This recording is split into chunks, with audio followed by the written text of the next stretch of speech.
Question number 27 है implement complete assign. तो complete assign में करना क्या है हमें, जैसे कि जब हम कोई ऑब्जेक्ट क्रिएट करते हैं, जैसे कि कोई भी ऑब्जेक्ट है और उसके अंदर हम कोई की और वैल्यू ऐड करते हैं, तो यहाँ पे सिर्फ की और वैल्यू ऐड नहीं होती, वैल्यू के साथ कुछ मेटा टैग है वो भी ऐड होता है। जैसे कुछ मेटा टैग ऐड होते हैं जो कि डिफाइन करते हैं कि हम ऑब्जेक्ट पे ऑब्जेक्ट की जो की और वैल्यू है इन पे कौन कौन से ऑपरेशन कर सकते हैं। जैसे कि क्या वो फॉर लूप में शो होंगे कि नहीं, जैसे यहाँ पे ये है। और क्या है कि क्या क्या इनकी वैल्यू चेंज करी जा सकती है कि नहीं, और फ्लैग है मेटा डेटा उसका वो चेंज कर सकते हैं क्या, इसको डिलीट कर सकते हैं। तो यहाँ पे क्या है, ये एक ऑब्जेक्ट है, उसके ऊपर क्या कर रखा है, डिफाइन प्रॉपर्टी। ऑब्जेक्ट का एक कंस्ट्रक्टर है जिसके अंदर हम ऑब्जेक्ट पास करते हैं, की पास करते हैं, और उसके एक ऑब्जेक्ट पास करते हैं जिसके अंदर वैल्यू और उसके मेटा डेटा होते हैं। तो मेटा डेटा में राइटेबल की मतलब को अपडेट कर सकते हैं कि नहीं, उस पर लूप रन कर सकते हैं कि नहीं, और उसको डिलीट और जो फ्लैग है उसको चेंजेस कर सकते हैं कि नहीं। तो क्या करा हमने यहाँ पे कंसोल कर दिया, इसको रन करते हैं। तो जो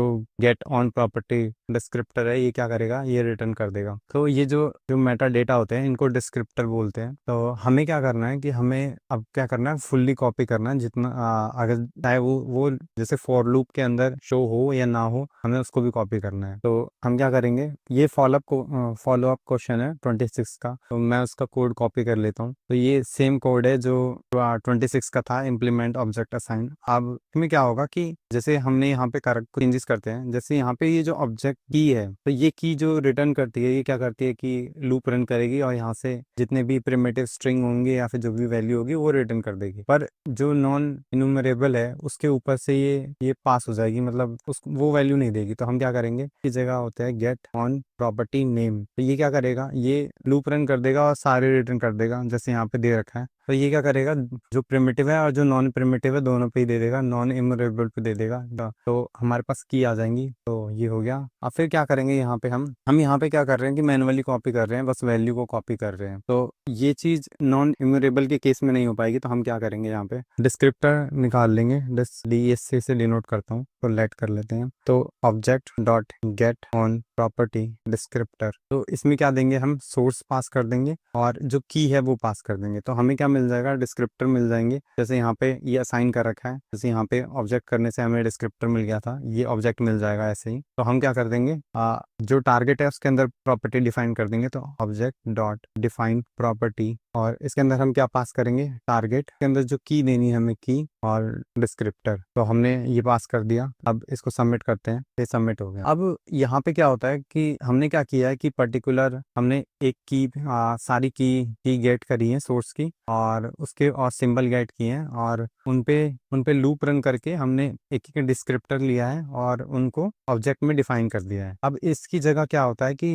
हमारे पास एक और ऑप्शन है कि कमेंट कर देते हैं। तो जो यहाँ पे ये जो है ऑब्जेक्ट प्रॉपर्टी, जो ये object get on property descriptor की जगह एक और फंक्शन होता है, इसको कर लेते हैं लेट डिस्क्रिप्टर्स। तो object dot get on descriptor. तो यहाँ पे ये डिफरेंस देखिए, यहाँ पे डिस्क्रिप्टर्स है और यहाँ पे डिस्क्रिप्टर है। तो डिस्क्रिप्टर्स क्या करता है कि ये जो इसमें हम क्या पास करते हैं, सीधा ऑब्जेक्ट पास कर देते हैं, तो सोर्स पास कर देंगे। और ये क्या करेगा, हमें रिटर्न करेगा एक ऑब्जेक्ट जिसके अंदर सारी की होंगी, जितनी भी कीज हैं, और उनका मेटा डेटा होगा। तो डिस्क्रिप्टर्स के अंदर क्या आ जाएगा, हमारा एक ऑब्जेक्ट आ जाएगा जिसके अंदर सारी कीज हैं और उसके मेटा डेटा है। तो हम यहाँ पे सिंगल सिंगल कर रहे हैं, उसकी जगह हमने क्या करा, सीधा एक ऑब्जेक्ट ही ले लिया। और फिर एक और ऑब्जेक्ट डॉट डिफाइन प्रॉपर्टीज। तो यहाँ पे हमने किया था प्रॉपर्टी, और एक होता है प्रॉपर्टीज। प्रॉपर्टीज क्या करता है कि जो हमने डिस्क्रिप्टर ऑब्जेक्ट लिया है उसको सीधा वो असाइन कर देगा जो टारगेट ऑब्जेक्ट है उसके अंदर। तो हमें लूप रन करने की जरूरत नहीं है, हम डायरेक्ट